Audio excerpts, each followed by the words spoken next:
Are you at all hopeful that anything can be done to slow down the pace and acceleration of AI? Okay, there's two issues. One is, can you slow it down? Yeah. And the other is, can you make it so it will be safe in the end? It won't wipe us all out. I don't believe we're going to slow it down. Yeah. And the reason I don't believe we're going to slow it down is because there's competition between countries and competition between companies within a country. And all of that is making it go faster and faster. And if the US slowed it down, China wouldn't slow it down. AI is going to turn our world upside down, says the godfather of AI, Geoffrey Hinton. Now, this is a huge statement coming from the person who actually laid the foundation of AI. I've extracted some really important parts of his interview. Let's watch. There's risks that come from people misusing AI. Yeah. And that's most of the risks and all of the short-term risks. And then there's risks that come from AI getting super smart and deciding it doesn't need us. Is that a real risk? And I talk mainly about that second risk because lots of people say, is that a real risk? Mm-hmm. And yes, it is. Now, we don't know how much of a risk it is. We've never been in that situation before. We've never had to deal with things smarter than us. So really the thing about that existential threat is that we have no idea how to deal with it. We have no idea what it's going to look like. And anybody who tells you they know just what's going to happen and how to deal with it, they're talking nonsense. So we don't know how to estimate the probabilities it'll replace us. Some people say it's like less than 1%. My friend Jan Lecan, who was a postdoc with me, thinks, no. We're always going to be, we build these things, we're always going to be in control. We'll build them to be obedient.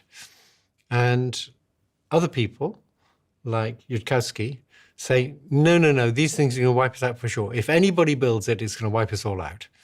And he's confident of that. I think both of those positions are extreme.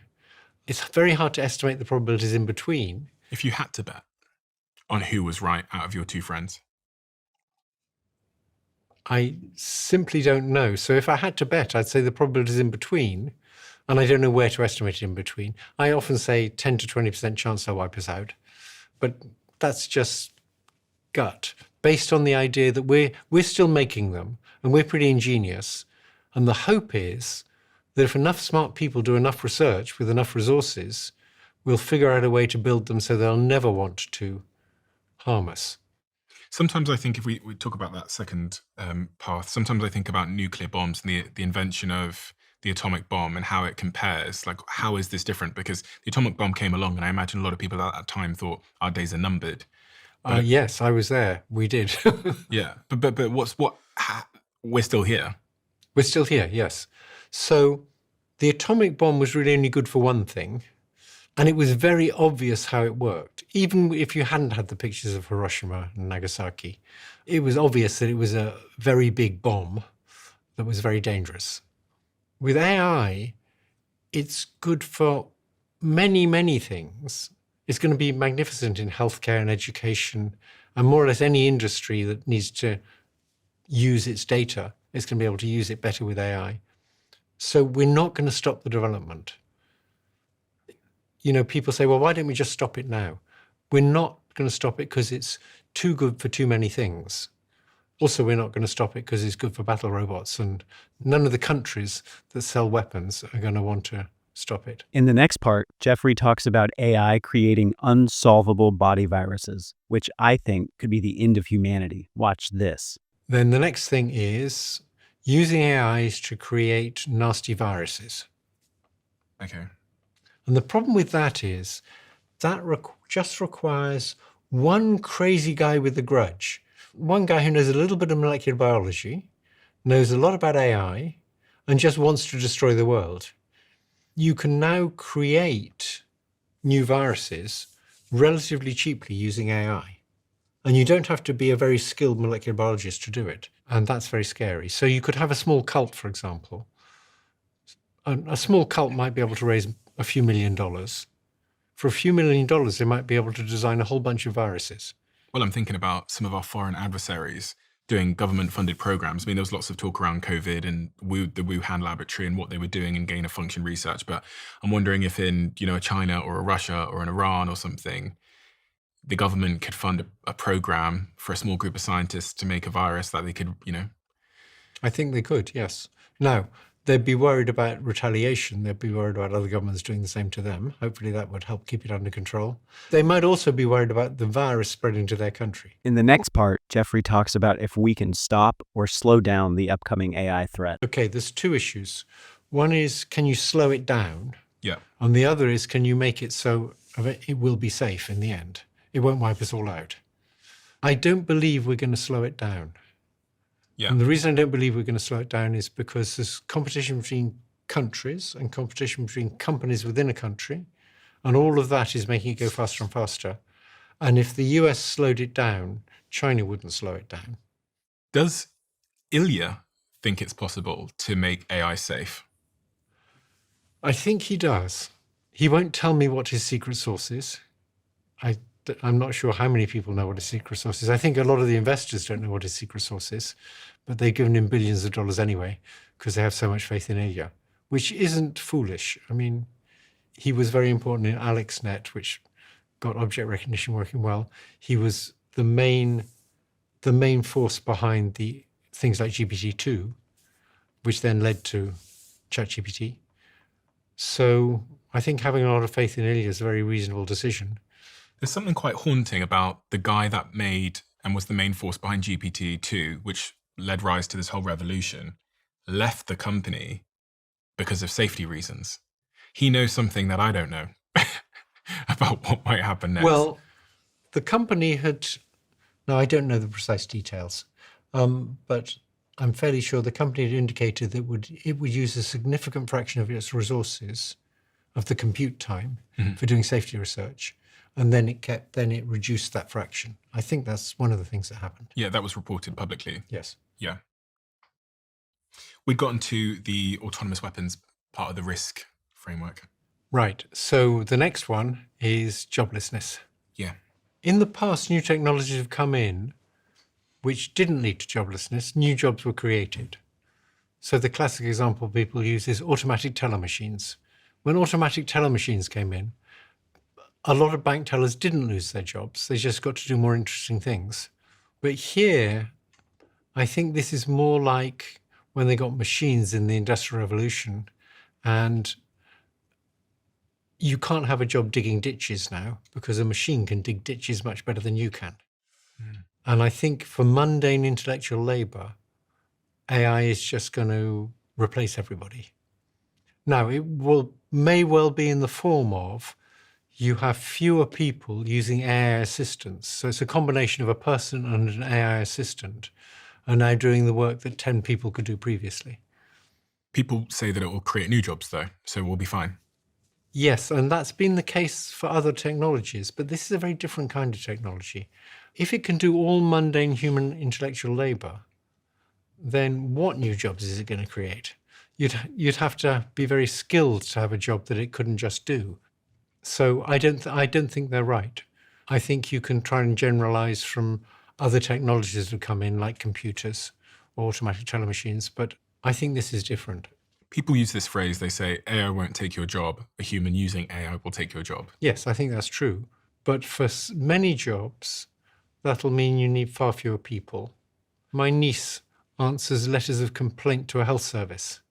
It used to take her 25 minutes. She'd read the complaint and she'd think how to reply and she'd write a letter. And now she just scans it into a chatbot and it writes the letter. She just checks the letter. Occasionally she tells it to revise it in some ways.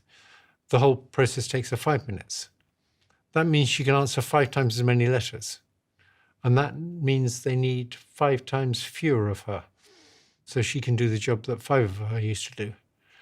Now, that will mean they need less people. In other jobs, like in healthcare, they're much more elastic. So if you could make doctors 5 times as efficient, we could all have 5 times as much healthcare for the same price. And that would be great. There's almost no limit to how much healthcare people can absorb. They always want more healthcare if there's no cost to it. There are jobs where you can make a person with an AI assistant much more efficient, and you won't lead to less people because you'll just have much more of that being done. But most jobs, I think, are not like that. Am I right in thinking this sort of industrial revolution played a role in replacing muscles? Yes, exactly. And this revolution in AI replaces intelligence, the brain. Yeah.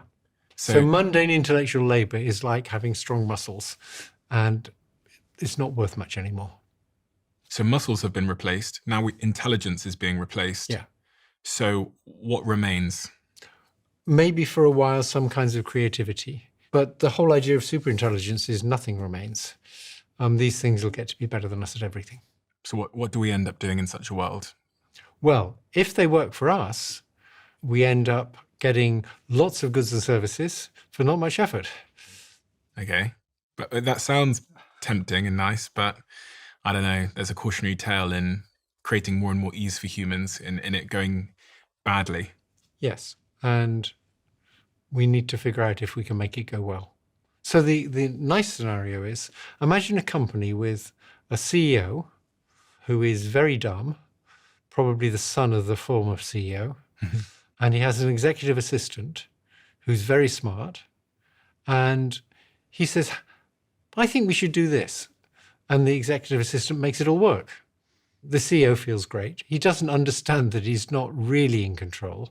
And in some sense, he is in control. He suggests what the company should do. She just makes it all work. Everything's great. That's the good scenario. And the bad scenario? The bad scenario is she thinks, why do we need him? Yeah. I mean, in a world where we have superintelligence, which you don't believe is that far away. Yeah, I think it might not be that far away. It's very hard to predict, but I think we might get it in like 20 years or even less. In the following part, Geoffrey explains the difference between the current AI and the upcoming ASI threat. So what's the difference between what we have now and superintelligence? Because it seems to be really intelligent to me when I use like ChatGPT 3.0 or Gemini or... Okay, so AI is already better than us at a lot of things. In particular areas, like chess, for example. Yeah. AI is so much better than us that people will never beat those things again. Maybe the occasional win, but basically they'll never be comparable again. Obviously the same in Go. In terms of the amount of knowledge they have, something like GPT-4 knows thousands of times more than you do. There's a few areas in which your knowledge is better than its, and in almost all areas, it just knows more than you do. What areas am I better than it? Probably in interviewing CEOs. You're probably better at that. You've got a lot of experience at it. You're a good interviewer. You know a lot about it. If you got GPT-4 to interview a CEO, probably do a worse job. Okay. I'm trying to think if I agree with that statement. GPT-4, I think for sure. Yeah. But I guess you could. But it train may not one. be long before. Yeah, I guess you could train one on this, how I ask questions and Yeah. what I do. And Sure. And if you took a general purpose sort of foundation model, and then you trained it up on not just you, but every interviewer you could find doing interviews like this, but especially you would probably get to be quite good at doing your job, but probably not as good as you for a while. Okay. So there's a few areas left. And then superintelligence becomes when it's better than us at all things. When it's much smarter than you, and at almost all things it's better than you, yeah. And you say that this might be a decade away or so. Yeah, it might be. It might be even closer. Some people think it's even closer. It might well be much further. It might be 50 years away. That's still a possibility. It might be that somehow training on human data limits you to not being much smarter than humans. My guess is between 10 and 20 years we'll have superintelligence. On this point of joblessness, it's something that I've been thinking a lot about in particular because I started messing around with AI agents. And we released an episode on the podcast actually this morning where we had a debate about AI agents with a CEO of a big AI agent company and a few other people.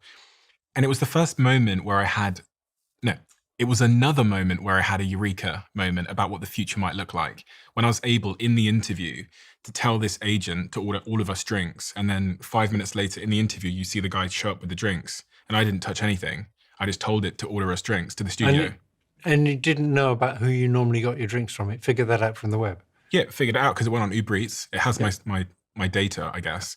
And we put it on the screen in real time so everyone at home could see the agent going through the internet, picking the drinks, adding a tip for the driver, putting my address in, putting my credit card details in. And then the next thing you see is the drinks show up.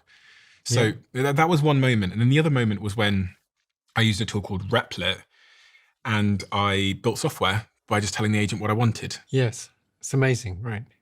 It's amazing and terrifying at the same time Yes. because... And if it can build software like that, right? Yeah. Remember that the AI, when it's training, is using code.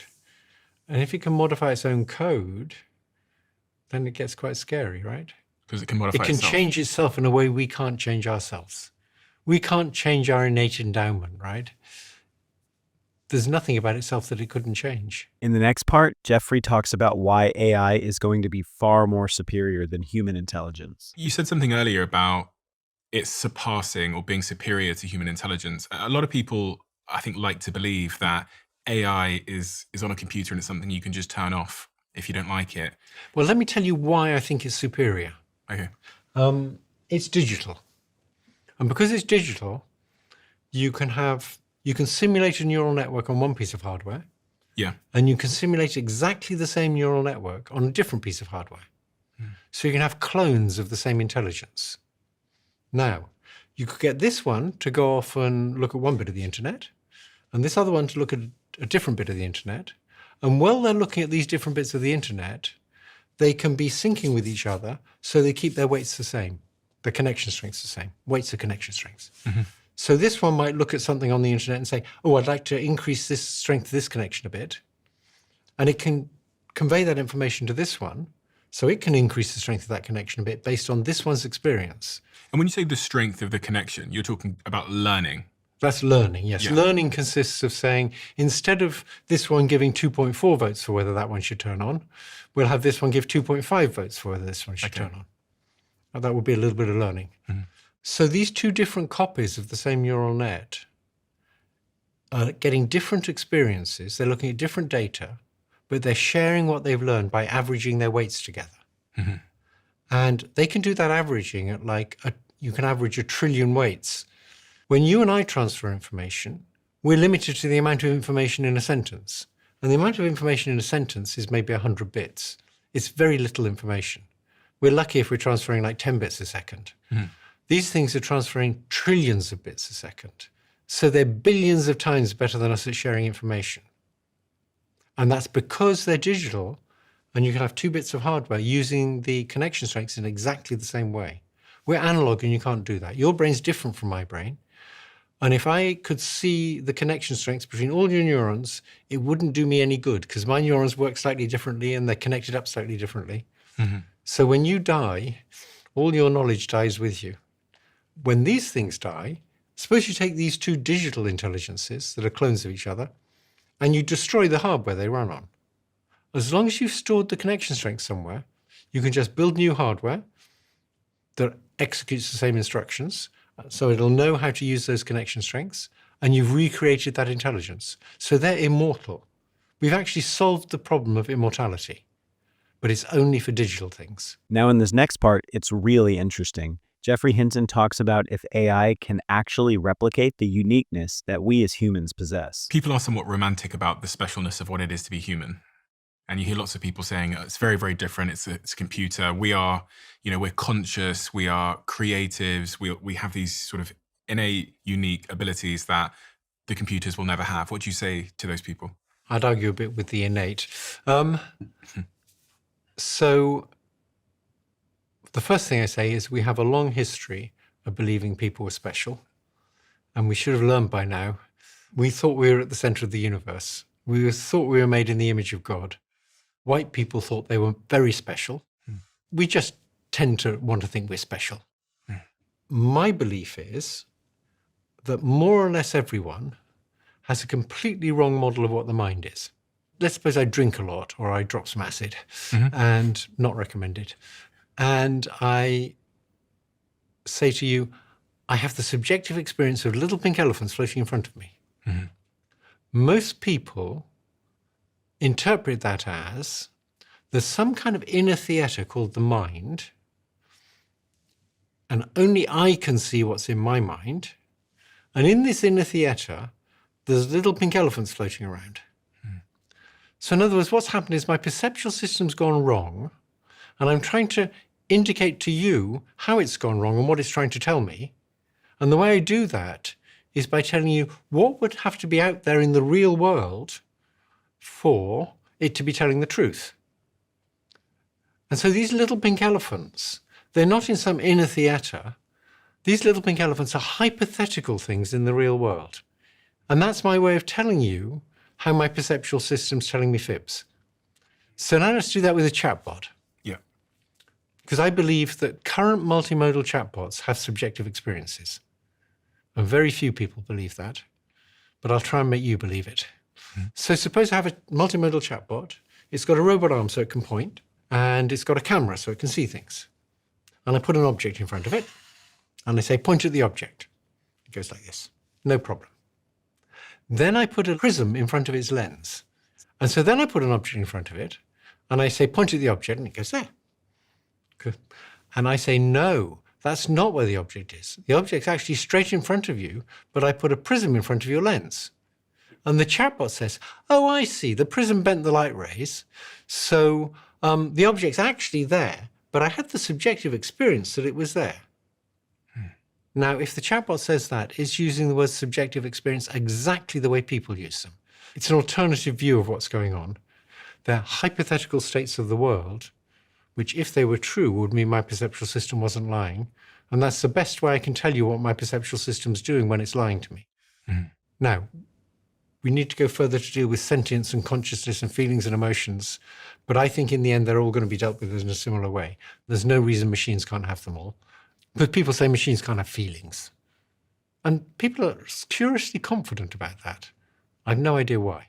Suppose I make a battle robot, and it's a little battle robot, and it sees a big battle robot that's much more powerful than it. It would be really useful if it got scared. Now, when I get scared, various physiological things happen that we don't need to go into, and those won't happen with the robot. But all the cognitive things, like I better get the hell out of here, and I better sort of change my way of thinking so I focus and focus and focus and don't get distracted, all of that will happen with robots too.